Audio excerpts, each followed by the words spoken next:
지금 온 세계가 성탄절 분위기에 젖어 있습니다.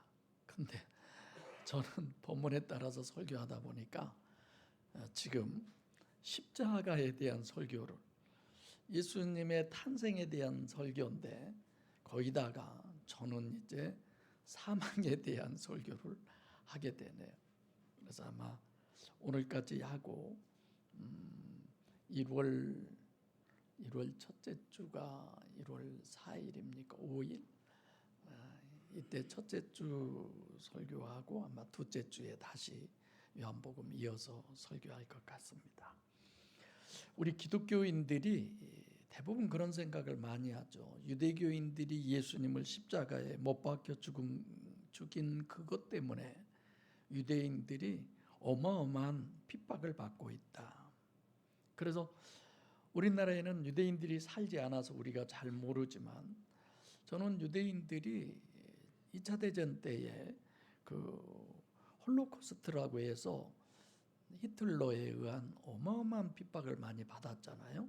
근데 그것만이 아니라 얼마 전에 어느 한 부분을 보니까 러시아라든가 미국에서도 엄청 핍박을 많이 받았더라고요. 직장도 주지를 않았어요. 유대인들에게 먹고 살기가 너무너무 힘들었던 사람들. 그래서 오로지 그들은 돈을 벌어야 살겠구나. 그래서 돈을 벌려고 하죠. 얼마 전에 어느 분들을 만났는데 글로벌리스트라고 그런 얘기를 해서 무슨 얘기인가 했더니, 요즘 그런 유머도 물론 많이 있지만 우리나라 윤석열 대통령이 갑자기 계엄령을 선언한 것은 있을 수 없는 얘기인데 어떤 글로벌 리더들에 의해서 어쩔 수 없이 그렇게 했다라고 이런 얘기를 해서 내가 너무 어이가 없어서 근거를 얘기해라. 저 그러겠잖아요. 말도 안 되는 소리였죠. 실질적으로 히틀러가 유대인들을 엄청 살해했는데 그런 거잖아요. 빌라도가 예수를 놓아주려고 사실 그랬잖아요. 가야바를 죽이고 바나바를 죽이고 예수를 놓아주려고. 누가 봐도 예수님을 석방하고 바라바를 죽여야 할 그런 상황을 만들어 주었음에도 유대인들이 뭐라고 그래요? 십자가에 못 박으소서, 못 박으소서. 밀란이 일어날까 봐 어쩔 수 없이 그렇게 하면서 빌라도가 그 얘기를 했잖아요. 나는 예수의 피에 대해서 아무런 책임이 없다. 너희들이 그 책임을 져라. 그러니까 유대인들이 그 핏값을 우리와 우리 자손에게 돌려라. 그래서 기독교 역사 이래 유대인들은 이루 말할 수 없는 핍박, 세계에 흩어져서 그들이 살았지만 유대인이라고 하는 신분을 드러내면 먹고 살기도 힘들 만큼 그렇게들 어려웠다고 그래요. 자, 이렇게 예수를 십자가에 못 박은 사건 때문에 기독교인들이 유대인을 핍박하고 또 그의 피의 은혜로 구원을 받았기 때문에 부활절이 가까이 오면 사순절이라고 그래서 금식하고 뭐 어마어마한 여러 가지 행사들을 많이 하잖아요. 그렇게 해서 특별히 마지막 일주일 고난주간으로 정해서 예수님의 고난에 동참하는 그런 행사들을 기독교인들이 많이 하고 있습니다. 그래서 천주교도 보면 아직도 예수님을 십자가에서 끌어내리지 않았잖아요. 그 형장의 그 형틀의 모습을 그대로 해놓고, 우리 기독교도 마찬가지예요. 봐보면 교회 하면은 뭐가 생각나요? 십자가가 생각나잖아요. 그래서 그 예수님이 십자가를 지고 죽으신 부분에 대한 부분들, 이런 내용들을 참 많이 여러 가지로 증명하고 증거하고 있습니다. 근데 우리가 생각해 볼 것은 오늘 특별히 본문이 유대인들이 왜 예수를 십자가에 못 박여 죽였을까? 이거 대부분 잘 몰라요. 교회를 수십 년 다녔다고 하신 분들도 물어보면 잘 몰라요. 그냥 그렇게 내 죄를 위해서, 죄 삭은 사망이다 라고 해서 내가 죄를 졌기 때문에 죽어야 하는데 내 대신 예수님이 십자가에서 피 흘려 죽으셨기 때문에 그것을 믿음으로 말미암아 구원, 이게 나를 구원하러 오셨는데 어떤 방법으로 구원을 했느냐? 십자가에서 내 죄를 위해 피 흘려 죽으시는 것으로 나를 구원했다. 이 정도로 아는 거죠. 그래서 왜 유대인들이 예수를 십자가에 못 박았는지 그 이유 이런 부분은 잘 알지는 못하지만 십자가의 중요성을 그런 기준으로 너무 잘 알고 있습니다. 물론 십자가 사건이 워낙 중요하기 때문에 십자가 사건을 복음서는 다 기록하고 있어요. 근데 거기서 제가 복음서 기준으로 설명을 하면 마태복음 27장 18절에 유대인들이 예수를 죽였는데 왜 죽였느냐? 시기심이 생겨서 죽였대. 시기 때문에. 누가복음 23장 34절에는 예수님이 직접 얘기했어요. 유대인들이 알지 못해서 죽였다고 그렇게 얘기하고 있어요. 그리고 요한복음 14장 47절 53절은 가야바가 얘기했죠. 지난주에 모든 사람을 위해서 한 사람 예수를 죽이는 것이 더 낫다. 이렇게 성경이 유대인들이 예수를 죽인 것을 증거하고 있습니다. 그런데 심각한 문제는 이런 부분을 다 아는 것 같은데 너무도 모르고 있다는 거예요. 시기에서 예수를 죽였다. 뭘 시기했느냐? 도대체 그것이 구체적으로 어떤 시기를 해가지고 예수를 죽였느냐? 또 알지 못해서 주님을 십자가에 못 박히셨다고 그랬는데 구체적으로 그럼 알지 못한 내용이 뭐냐 이거예요. 알았으면 안 죽였을 거 아니에요. 모르니까. 마지막 요한복음은 민족을 위해서 예수를 죽여야 되겠다. 왜 그래야 되냐 이거죠. 이런 어떤 실제적이고 구체적인 것을 너무 모르고 있어요. 아니 관심도 갖지 않고 있어요. 그런 부분을 가지고 구체적으로 얘기하고 신랄하게 알지 못한 것을 비판하고 성경이 얘기한 근거를 얘기하면 이상하다고 오히려 생각을 하죠. 그래서 오늘 본문이 중요한 것은 요한복음에서 왜 유대인들이 예수를 못 박았는지 그 이유와 신학을 정립해주는 그 목적을 가지고 있는 게 오늘 본문이에요. 간단하면서도 참 중요한 거예요. 서론이 19절에 보면 안나스 대제사장이 예수님을 신문하는 거예요. 근데 신문하는 그 내용이 뭐였어요? 두 가지였어요. 첫째는 예수님의 제자들에 대해서, 두 번째로는 예수님의 교훈에 대해서. 구성이 그렇게 돼 있어요. 안나스 대제사장은 검사고 빌라도는 예수를 처형시키는 판사가 되는 거죠. 요즘 우리나라에 그냥 검사, 판사, 변호사 그 얘기로 꽉 차 있죠. 그러니까 죄수를 판사에게 고소를 하려면 공소장을 쓴답니다. 거기에 이 죄인이 무슨 죄를 지었고 그것에 대해서 이렇게 구체적으로 판사는 그걸 읽어보고 이 사람은 몇 년형, 이 사람은 무기징역, 이 사람은 사형, 이 사람은 그냥 보석으로 풀어놔도 괜찮고 아니면 죄 없음으로도 얘기할 수 있고.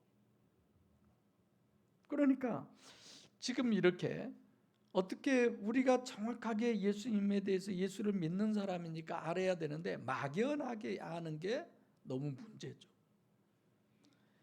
그러니까 이렇게 예수님을 체포당해서 이제 판사인 빌라도 앞에 서시는 그런 과정 속에 지금 예수님을 십자가에 못 박는 그 이유는 오늘 본문밖에 없어요.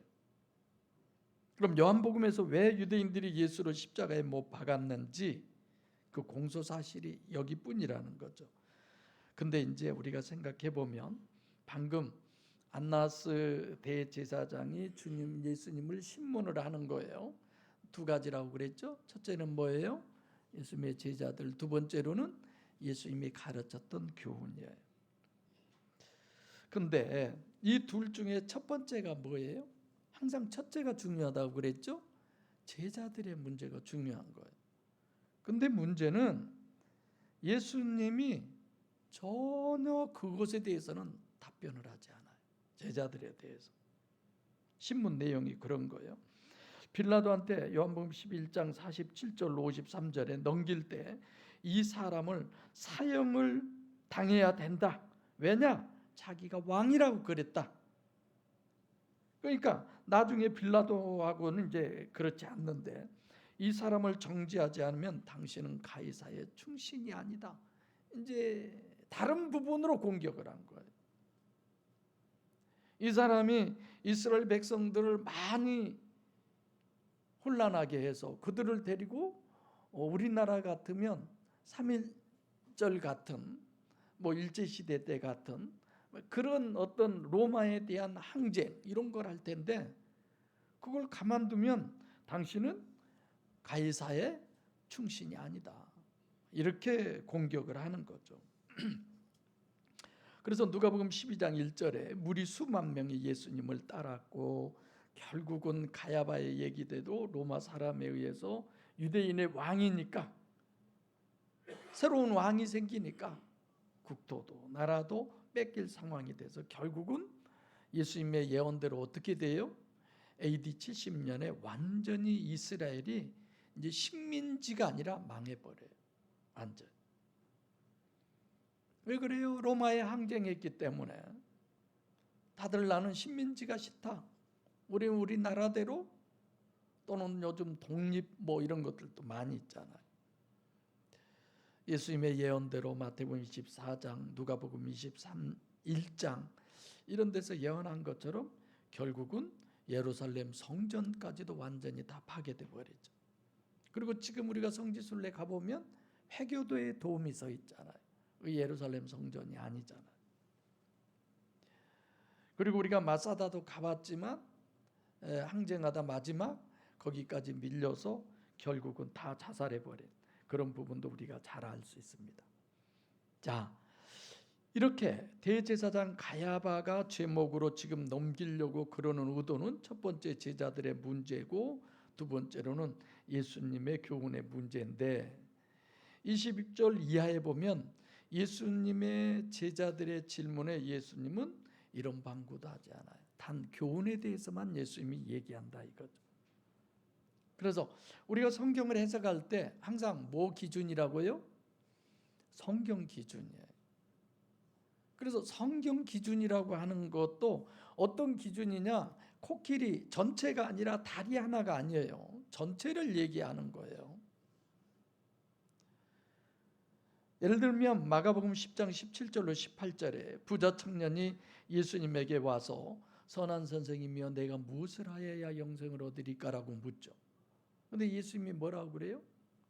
네가 어찌하여 나를 선하다고 하느냐? 하나님 한 분 외에 선한 이가 없다라고 그러잖아요. 다시 말하면 예수님이 하는 얘기는 그런 거예요.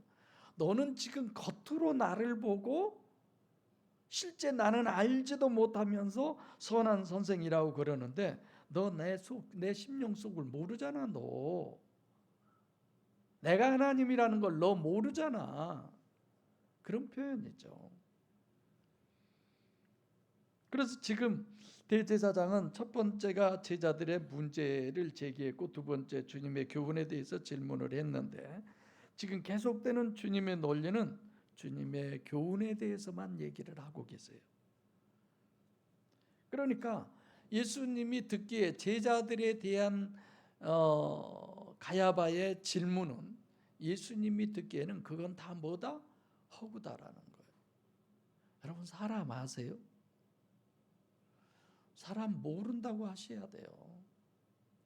우리 할아버지 할머니는 결혼하셔서 60년 이상을 살았어요. 결혼해서 60년. 그리고 할아버지가 83, 할머니가 93세 돌아가셨으니까 60년만 사셨겠어요? 10몇 살 때 결혼하셨는데 그분들은 대단하죠. 근데도 잔치 한 번도 안 했어요. 그놈 아들이 뭐라고, 아들 못 낳았다고, 딸만 8을 낳았다고. 그래서 저희들이 귀여움 받고 컸습니다마는, 그 할아버지 할머니가 다툴 때 저 속을 누가 알아? 우리 할머니가 가끔 그러시. 저놈의 속을 누가 알아? 모른다는 거예요. 그렇게 평생을 살았어도. 여러분들도 모르잖아요. 그러니까 여러분들도 저한테 그런 장담하지 마세요. 나 평생 목사님과 함께 신앙생활하고 그러지 마세요. 그럼 내가 속으로 아이고 내가 믿을 줄 알고. 근데 말은 들으면 좋아. 기분이 좋아. 그러면 그런 분들이 또 가면은 과감하게 막 가버리더라고. 그래서 그런 말 들으면 좀 가슴이 벌렁벌렁해져요. 안 하신 게 좋아.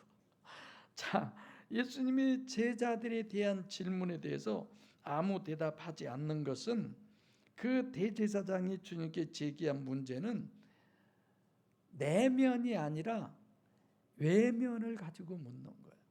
그거 얘기할 필요가 없다 이거죠. 허구라는 거예요. 아무것도 아니라는 거예요. 그것은 실제 그러잖아요. 예수님 부인하고 다 뿔뿔이 도망치고. 그러니까 서신서에도 그래요. 할례는 어디에 할지니?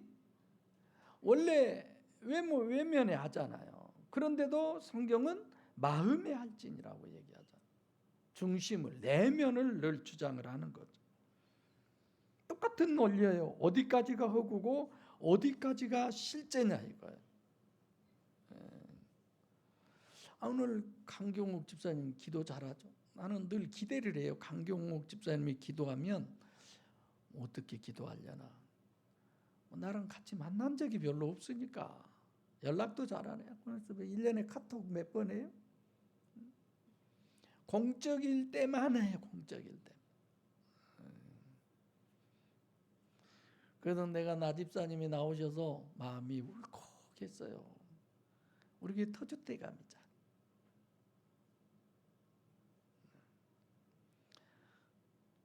그렇게 아까 기도했잖아요. 관념과 실제에 대한 기도. 맞아요. 지금 예수님은 그들의 관념적인 것은 아무 의미가 없다 이거예요. 그러니까 대꾸도 안 하셔요. 초점은 주님의 교훈의 문제라는 겁니다. 유대인들이 왜 예수를 십자가에 못 박을 수밖에 없었느냐? 그만큼 예수님의 교훈이 문제가 됐어요? 안 됐어요? 문제가 된 거예요. 유대인들에게. 내가 유대인들이라고 표현한 것은 그들은 하나님을 기다린 사람들이에요. 근데 진짜 하나님이 왔는데도 하나님인 줄 모르는 거야. 이런 부분을 우리가 생각해야 돼요. 마태, 마가, 누가복음에는 한결같이 주님에 대한 공소 사실을 죄목을 신성모독죄로 그렇게 기록하고 있어요. 그럼 묻잖아요. 너는 너 자신을 누구라고 생각하냐? 예수님이 그러잖아요. 내가 하나님 우편에 서신 것과 구름 타고 오는 것을 너희가 볼 것이다. 그랬더니 그럼 네가 하나님이냐? 참남하다라고 하면서 신성모독죄를 범했다. 저거 죽여야 된다 그런 거예요. 이런 거예요. 이 새끼 지가 지금 사람이면서 하나님이라고 그래? 이런 거죠. 그래서 성경에서 예수를 자꾸 육신의 예수로 얘기를 할 때 사자로 표현을 하지만 실제 성경은 누구라고 그래요? 예수님을 늘 어린 양이라고 그러잖아요. 왜 그렇게 묘사를 하냐 이거예요. 성경은 어린 양이라고 그러는데도 자꾸만 사자로 사람들이 생각을 하는 거예요. 신성모독죄에 대한 유대인이 이 공소 사실이 허구다 이거예요. 그건 사실이 아니다 이거예요. 예수님이 신성모독죄를 지어요. 그런 게 어디 있어요? 그래서 성경이 증거하는 건 예수님이 친히 증거하는 것은 포도원의 비유로 설명을 해주잖아요. 자, 포도원을 만들어서 사람들에게 세를 받으려고 농사를 지라고 그랬어요. 근데 이 농부들에게 이제 세를 주고 소출을 거두려고 종을 보내니까 두들겨 패서 쫓아 보내요. 도로 아무것도 안 주고 몇 명을 그래서 결국은 마지막 아들을 보냈어요. 아들은 그래도 공경하겠지. 그랬더니 어떻게 했어요? 죽여버렸어요. 아예 상속자를. 그러니까 왜 죽였느냐? 상속자였다는 거예요. 마지막에 보내는 그 아들이 누구의 의미예요? 예수님의 옹이죠. 그 농부들이 죽일 때 상속자인 줄 알고 죽였어요? 모르고 죽였어요? 알고 죽였어요. 그러면 우리가 생각해 보면 신임 메시아인 줄 알고 죽였다는 거예요. 유대인들의 속이 실제다 이거예요. 그러니까 신성모독죄라고 하는 것도 허구죠. 요한복음에서는 신성모독죄를 전혀 기록하지 않고 있습니다. 지금 오늘 본문이에요. 신성모독죄가 아니라 지금 요한복음에서는 왜 유대인들이 예수님을 죽였어요? 예수님이 가르치신 교훈 때문에, 예수님의 말씀 때문에. 자, 유대인들이 하나님의 백성으로, 대제사장으로 다른 사람 모두에게 존경받고 아주 하나님 정도로 그렇게 존경받은 사람들이었죠. 그것과 지금 예수님의 증거가 같아요? 틀려요? 틀린 거예요.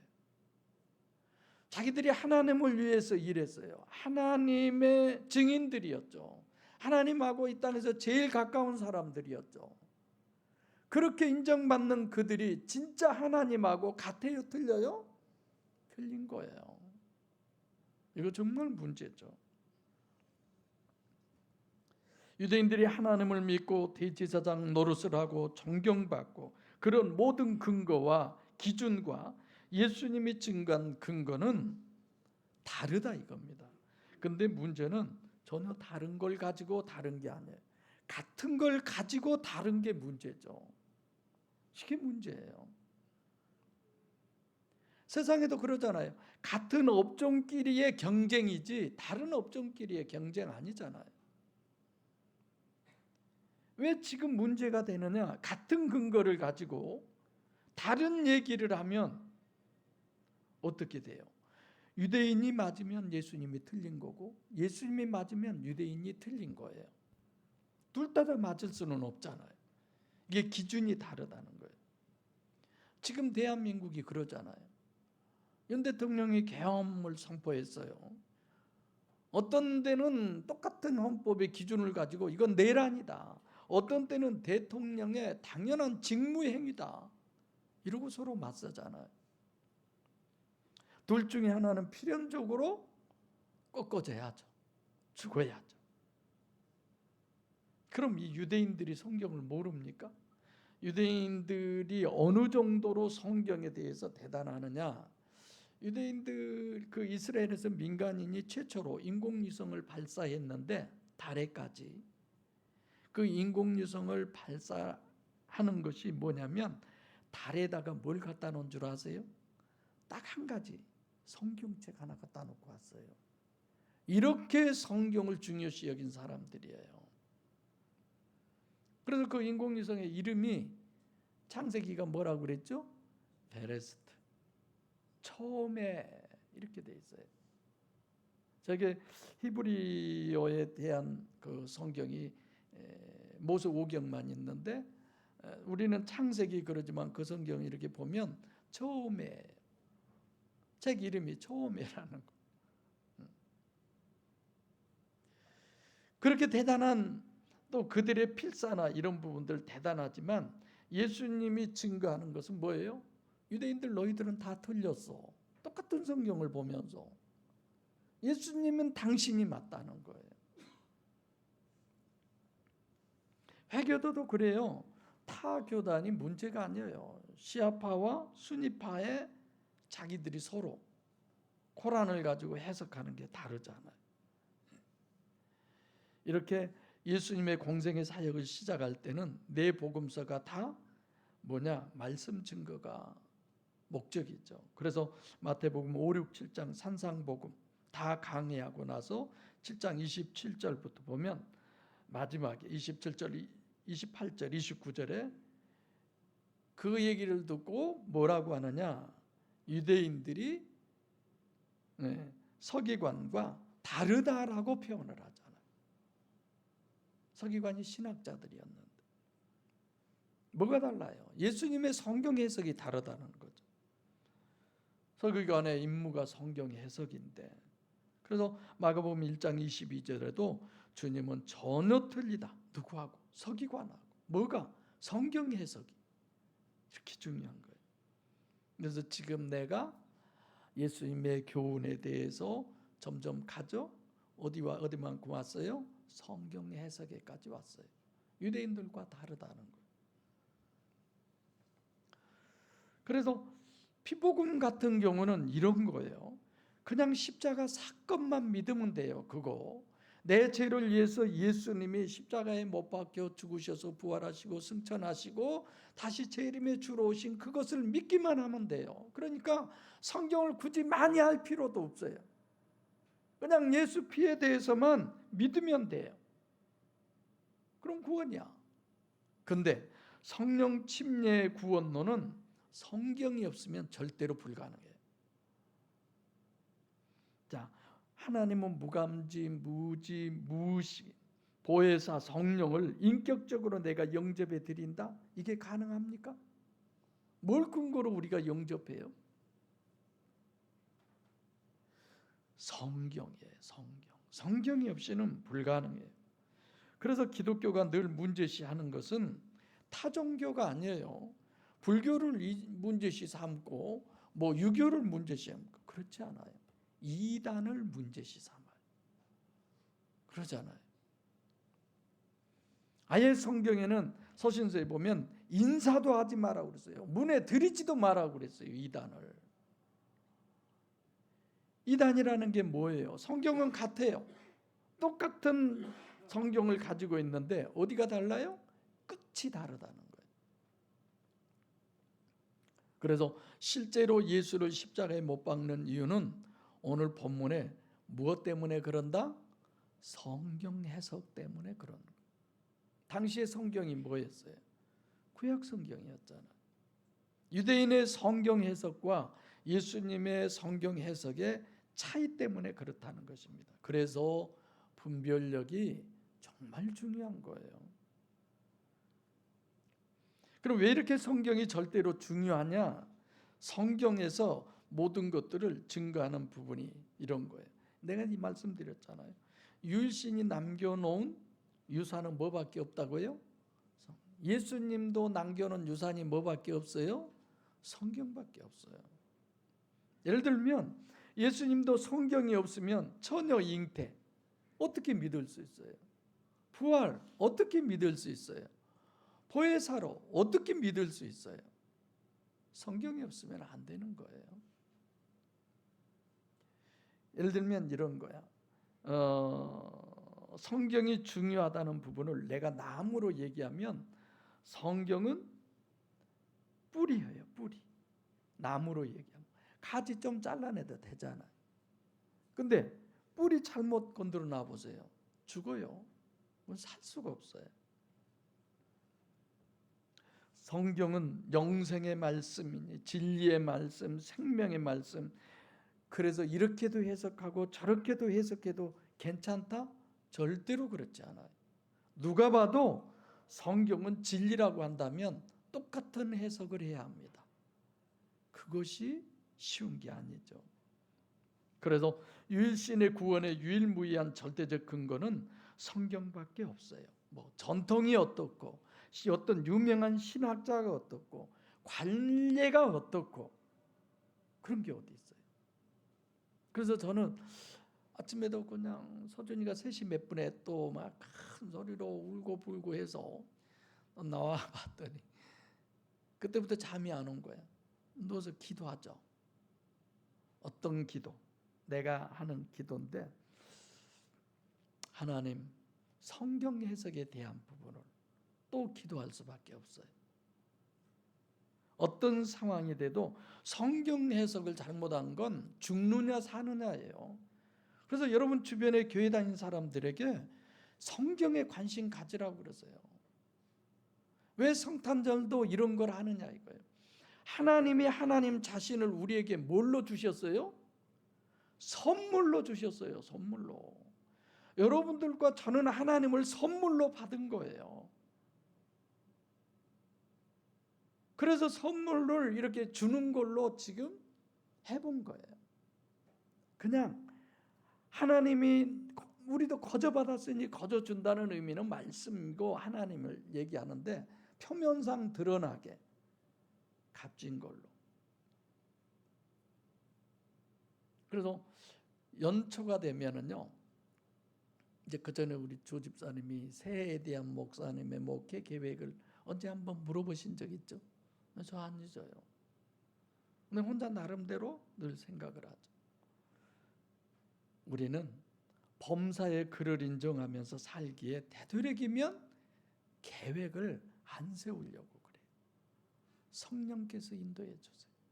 성령께서 그때그때 알아서 해주세요. 어떤 일이 어떤 이런 모든 것들을 생각을 하면서 그분 오히려 의지하기 위해서 아무것도 안 해놔요. 그리고 주님이 인도하는 대로 따를 수 있는 능력과 그 순종의 힘을 주세요. 이런 기도를 하는 거죠.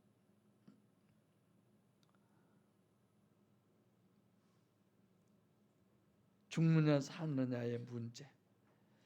여러분, 뇌 수술이나 심장 수술 얼마나 중요해요.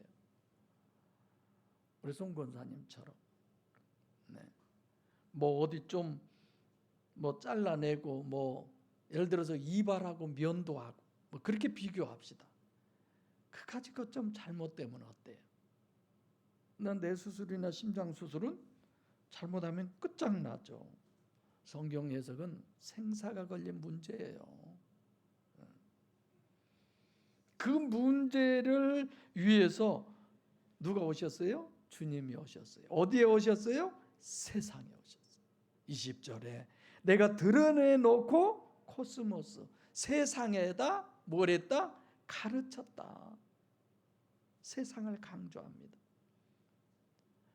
하나님께서 육신으로 세상에 오신 이유와 목적이 뭐냐? 방금 얘기했던 하나님의 말씀을 바로 전하기 위해서, 드러나게 하게 하기 위해서. 어떻게 드러나요? 영적으로 드러나게 하기 위해서. 할렐루야. 주님의 성경 해석은 일부러 유대인들의 회당과 성전에서 그렇게 가르치려고 오셨다라고 얘기합니다. 물론 당연히 주님은 모든 사람을 구원하기 위해서 오셨죠. 그러니까 구원이 피복음이면 성경 증거가 그렇게 중요하지 않아요. 영적으로 뭐 할 필요도 없어요. 십자가 사건과 피만 믿으면 되는데, 보혜사 성령 구원이기 때문에 그래서 드러나게 영적으로 명확하게 증거하기 위해서 주님이 오셨다라는 것입니다. 그래서 설교 자리가 정말 중요하다는 걸 이 본문을 보면서 또 느끼죠. 주님은 하나님의 말씀을 이루기 위해서 어떻게까지 하셨어요? 뻔히 십자가에 못 박혀 죽을 줄 알면서까지, 죽음까지도 그냥 생명까지도 버리면서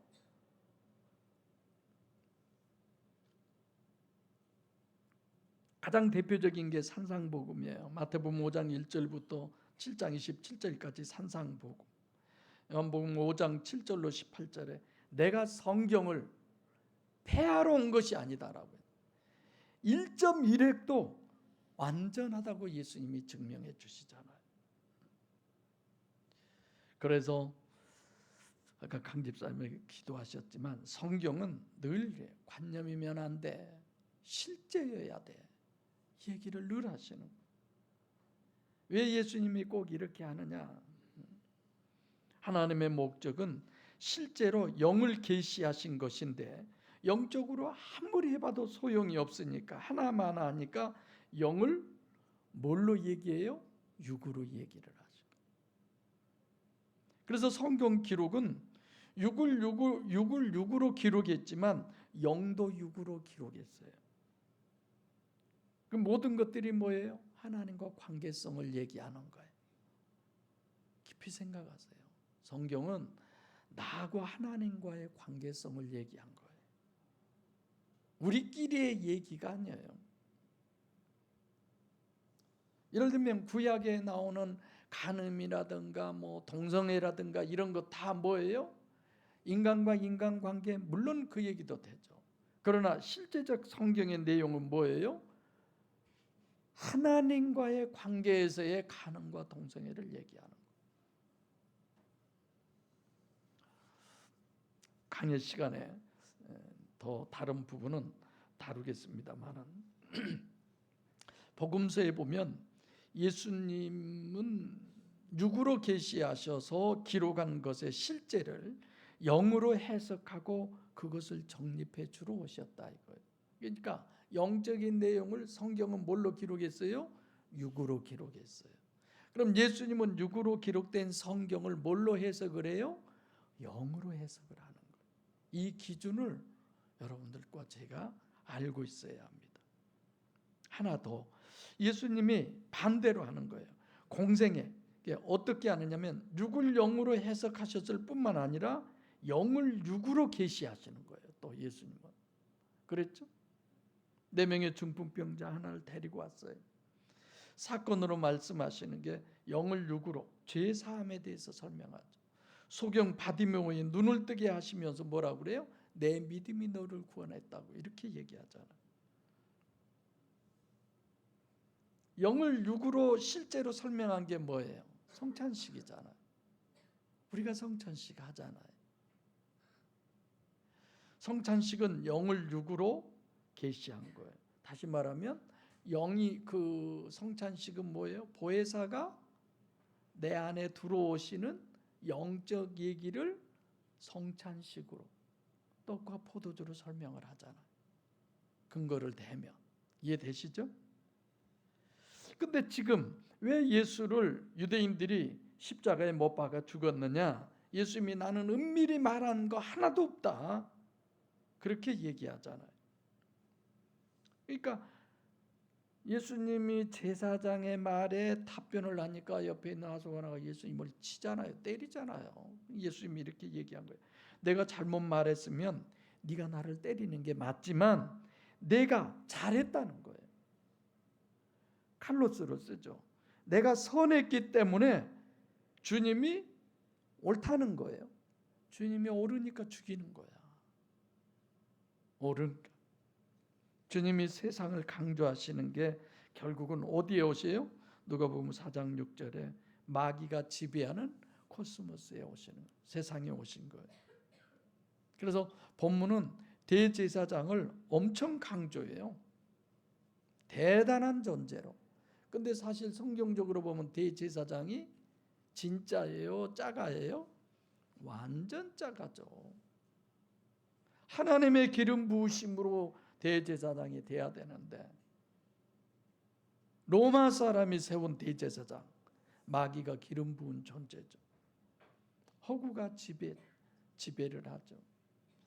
진리가 지배하는 세상이 아니에요. 우리는 그렇게 알고 있어야 돼요. 주님이 선하게 하셨어요. 그런데 그 주님을 때리고 못을 박는 겁니다.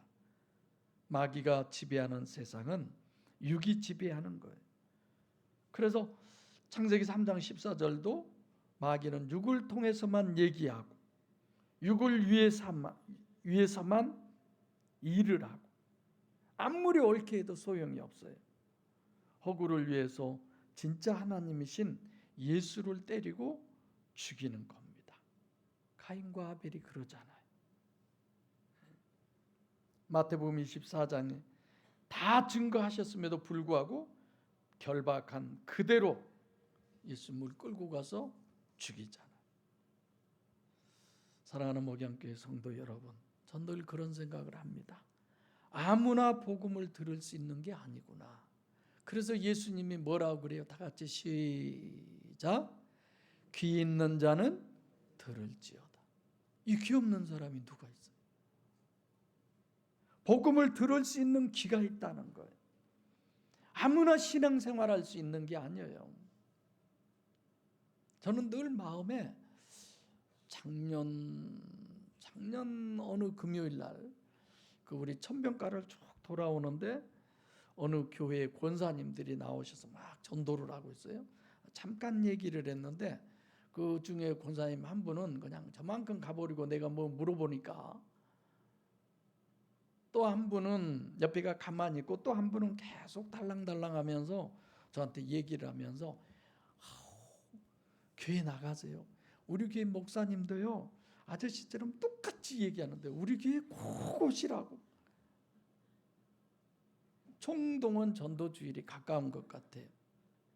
저 그분이 늘 제 마음에 걸려서 언젠가는 금요일 날 한번 다시 내가 걸어가 봐야지. 근데 아직도 한 번도 못 걸어가 봤어요. 그분에 대한 생각이 늘 마음에 있어요. 올바로 신앙생활, 복음으로 신앙생활, 복음을 들을 수 있는 귀 아무가 아니더라. 왜 유대인들이 예수를 십자가에 못 박아요? 유일신 신앙, 기독 신앙의 절대적 기준의 근거는 성경밖에 없어요. 성경 문제 때문에 그러는 거예요. 성경 해석의 문제 때문에 유대인들이 예수님을 십자가에 못 박혀 죽였다는 것을 우리는 너무 명확하게 알고 있어야 합니다.